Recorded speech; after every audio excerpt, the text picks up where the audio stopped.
Welcome to today's special edition from Washington, D.C., brought to you by the America-Eurasia Center. Founded in 1988 as the Center for Soviet-American Relations, and renamed the America-Eurasia Center on July 4, 2022, this non-profit organization has spent decades fostering greater understanding and stronger ties between the United States and the diverse nations of Eurasia, from Europe to Asia. With 9 robust programs and active regional initiatives, the center promotes peace, democratic values, economic cooperation, and cultural exchange. From supporting the fall of the Iron Curtain to building modern bridges between America and Eurasia, the center remains at the forefront of dialogue and diplomacy. Today, we are honored to welcome Ambassador John J. Sullivan, former U.S. Ambassador to Russia under both Presidents Trump and Biden, for a timely and crucial discussion on the prospects for lasting peace in Ukraine.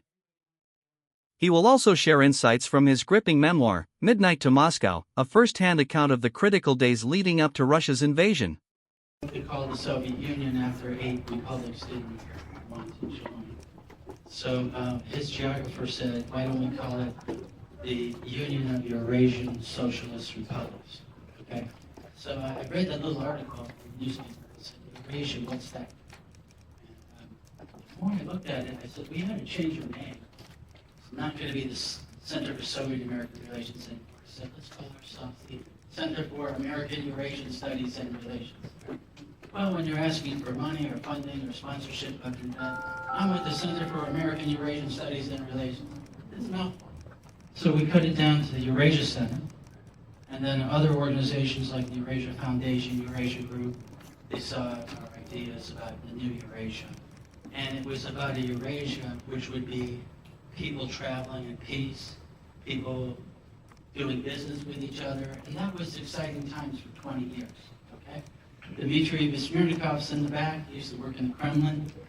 He helped us in this event, Laura Braun. We did a lot of business conferences.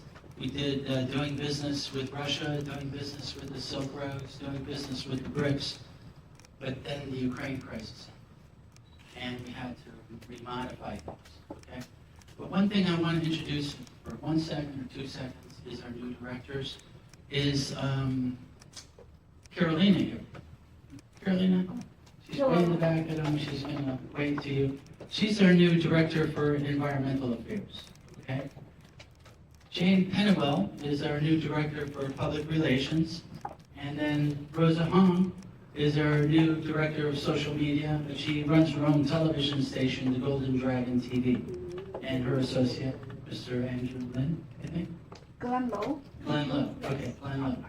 Yeah, so anyway, we have our team here together, Team Eurasia, but we also have a team Uplifting Africa. Because out of our BRICS conference, we were working with South Africa. And they let us use their embassy, and we got to say, if we're helping Eurasia, why don't we help Africa? So we do have an Uplifting Africa. Dara, who's here, is an assistant to the director for the Uplifting Africa. We hope in the near future to have African events at the African Union. But let's get started. Thank you, Dr. Janko. My name is Ralph Winnie Jr., the director here at the Eurasia Center and Vice President of Global Business Development.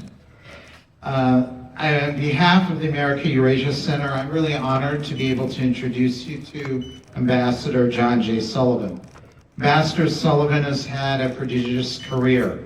He served as the Deputy Secretary of Commerce, Deputy Secretary of State, Acting Secretary of State, and in governmental advisory committees, as well as in senior positions in the Defense and Justice Departments. Ambassador Sullivan is a non-resident Distinguished Senior Fellow with the National Security Law Program at Columbia Law School, and he's a partner at Mayer Brown, both DC and New York, where he also co-leads the firm's national security practice. Ambassador Sullivan serves on the Board of Advisors at the Center for Eurasian, Russian, and East European Studies at my alma mater, Georgetown.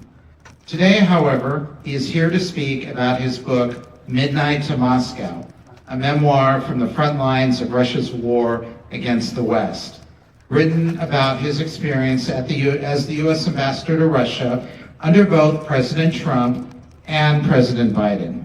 With that said, Please join me in welcoming Ambassador Sullivan, and we will discuss his book for about a period of a half hour. Then we'll do a question and answer period followed by a reception.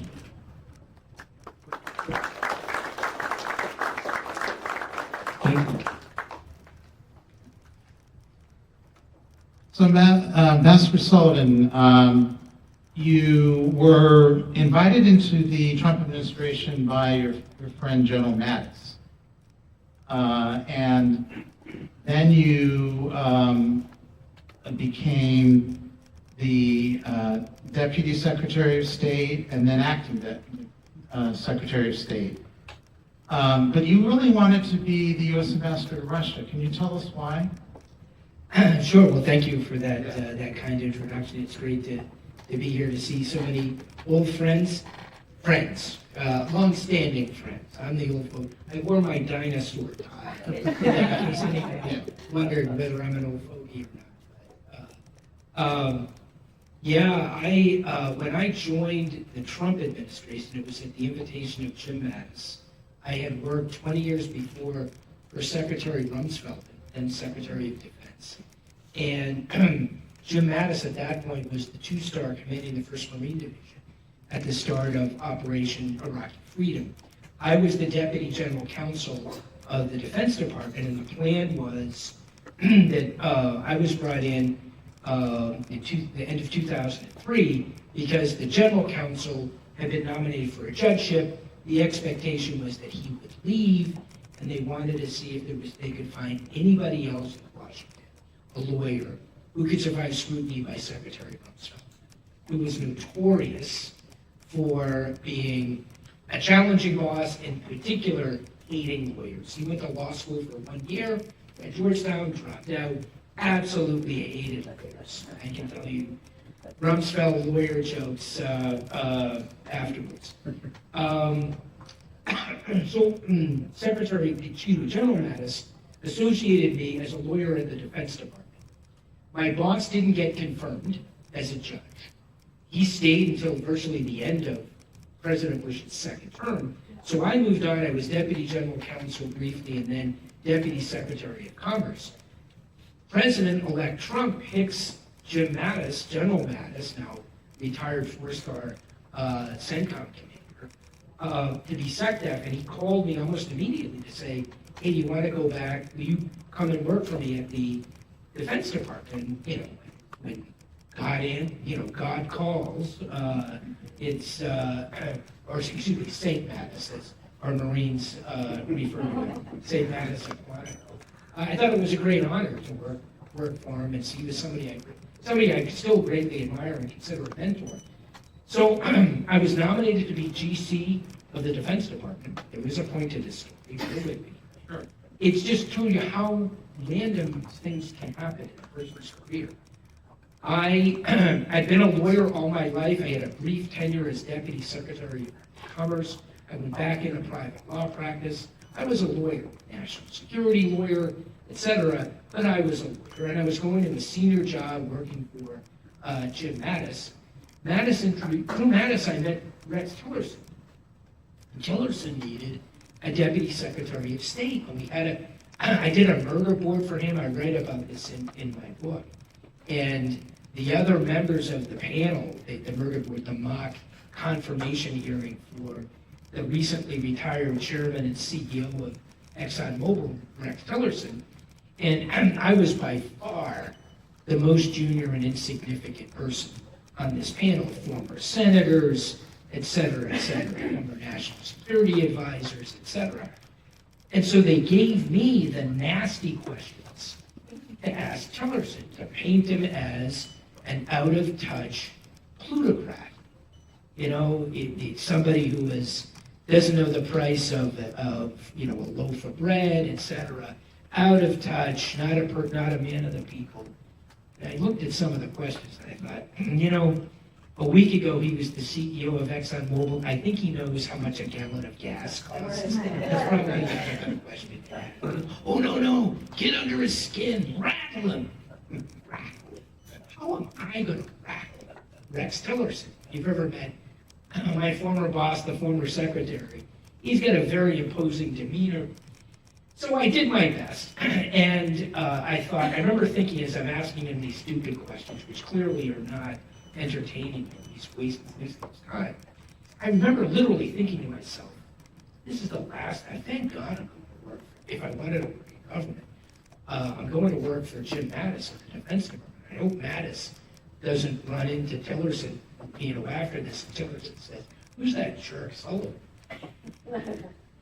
Honest to God, he thought that I was dogged. I asked him, I wouldn't let go of, I asked him, why he had gotten this award from Putin, whether Putin was wearing a shirt when he presented it to him, get under his skin, right? Yeah. So, out of the blue, I'm proceeding to be the general counsel of the Defense Department. I've been nominated. I'm going to preparing for a confirmation hearing before the Senate Armed Services Committee, and get a call out of the blue to come interview with Rex Tillerson. No inkling that I would be switching from a lawyer at the Defense Department to being the #2 diplomat at the State Department. Similarly, this will be a shorter end to the story. It was a fortuity. John Huntsman came back from Moscow in 2019 when I was deputy secretary. At that point, I'd survived almost 2.5 years in a pretty stressful environment. And John came to the department to tell the secretary that he was going to go back to Utah and run for governor again. And he met with me in my office before he walked down the hall to see Secretary Pompeo. And of course, in a typical Washington phenomenon, the light bulb went off over my head because John, among the first things he said to me was, well, Ambassador Sullivan, thank you so much for being the speaker here at the Eurasia Center. Oh, it was entirely my pleasure. It was a great evening today, a great discussion with the audience about this horrific war that's being fought in the middle of Europe. Yeah. So do you still follow the news on a daily basis? Oh, absolutely. Okay. So what do you think was happening right now between U.S. and Russia? Well, I think it's become pretty clear that Putin doesn't want to discuss either a ceasefire or a long-term resolution of the conflict. I applaud President Trump for wanting to stop the war, to stop the violence, who really how Ukraine is doing. But there's one country that started the war, Russia, and Russia can end the war.